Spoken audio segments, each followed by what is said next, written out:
မကြာခဏအကူအညီမဲ့ပေမဲ့တရားသူကြီးမီလာဟာတက်ပြင်းချပြီးဘက်ကိုအိမ်ထဲကနေဆွဲထုတ်ဖို့ပဲလုပ်နိုင်ခဲ့တယ်။အဲ့ဒီပြဿနာရှာတတ်တဲ့ကောင်ကပိုပြီးရှုပ်ထွေးအောင်မလုပ်ခင်တရားသူကြီးမီလာကသူ့နောက်ကတကားကိုပိတ်လိုက်တယ်။ဒါပေမဲ့အဲ့ဒါကဘက်ကိုဘယ်တော့မှမတားဆီးနိုင်ခဲ့ဘူး။သူဟာပုံမှန်တိုင်းသတင်းပေါက်ကနေခိုးဝင်ဖို့စီစဉ်ခဲ့တယ်။ဒါပေမဲ့ဒီတစ်ခါတော့တရားသူကြီးမီလာကသူ့ကိုဖမ်းမိသွားတယ်။အဲ့ဒါကတရားသူကြီးမီလာရဲ့မွေးနေ့ဖြစ်နေလို့ပါ။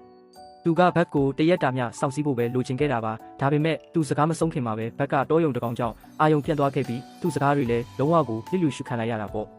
မွန်းတဲ့ချိန်လောက်မှာဘက်ခါပြန်ရောက်လာပြီးစပွဲပေါ်ကခင်းကျင်းထားတဲ့ပွဲကြီးကိုချက်ချင်းတတိထားမိလိုက်တယ်ပိုအရေးကြီးတာကတော့ထိုင်ကုန်ကဗလာတက်တက်ပါပဲသူ့နှုတ်ခမ်းတွေကိုရှာနဲ့တက်ရင်တခင်တစ်တူကိုမွေးနေ့အံ့ဩမှုတစ်ခုပေးဖို့သူဆုံးဖြတ်လိုက်တယ်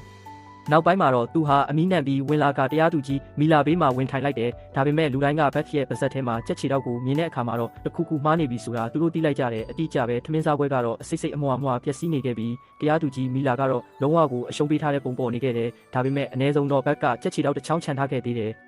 ဒီလိုနဲ့ဘက်ခါပထမဆုံးအကြိမ်ဖြစ်ညလုံးပေါက်အပြင်မှာထားခံရတယ်ဒါဟာထာဝရနှုတ်ဆက်ခြင်းဖြစ်လိမ့်မယ်လို့ဘယ်တော့မှမမျှော်လင့်ခဲ့မိဘူးညနေပိုင်းရောက်တော့ဥယျာဉ်မှုကရောက်လာပြီးဘက်ကိုအစားစာနဲ့မြုပ်ခဲ့တယ်ဒါဟာရိုးရိုးလေးကစားတာပဲလို့ထင်ပြီးဘက်ခါကားထဲခုံမဝင်ခင်တစ်စက္ကန့်လေးပဲတွေ့ဝင်နေခဲ့တယ်ဒါပေမဲ့သူခေါင်းလဲလိုက်တဲ့အချိန်မှာပဲလှောင်အင်ကဝုန်းကနေပိတ်သွားခဲ့တယ်ဘလို့ရုန်းကန်နေပါစေဒါကပြန်ပွင့်မလာဘူးအဲ့ဒီခါမှပဲဘက်ကဥယျာဉ်မှုကသူ့ကိုရောင်းလိုက်ပြီးဆိုတာနောက်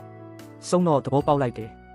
ရဲတိုက်ကအဝေးကိုမိမ့်မိန်သွားတဲ့အခါမှာတော့ဘက်ခါနောက်လာတွေနဲ့ပြည့်နေသွားခဲ့တယ်။ဒါပေမဲ့အရန်နောက်ကျနေခဲ့ပြီးအချိန်ချင်းခါကရောင်းချခံရပြီးနောက်မှာဘက်ခါနောက်ဆုံးတော့နေလင်းရောင်ကိုမြင်ခဲ့ရတဲ့ရေခဲနဲ့နှင်းတွေရဲ့ကဘာတစ်ခုကနေကျိုးဆိုခံရဖို့ပဲရှိတော့တာပေါ့။သူဟာတောရိုင်းထဲကိုရောက်လာခဲ့ပြီး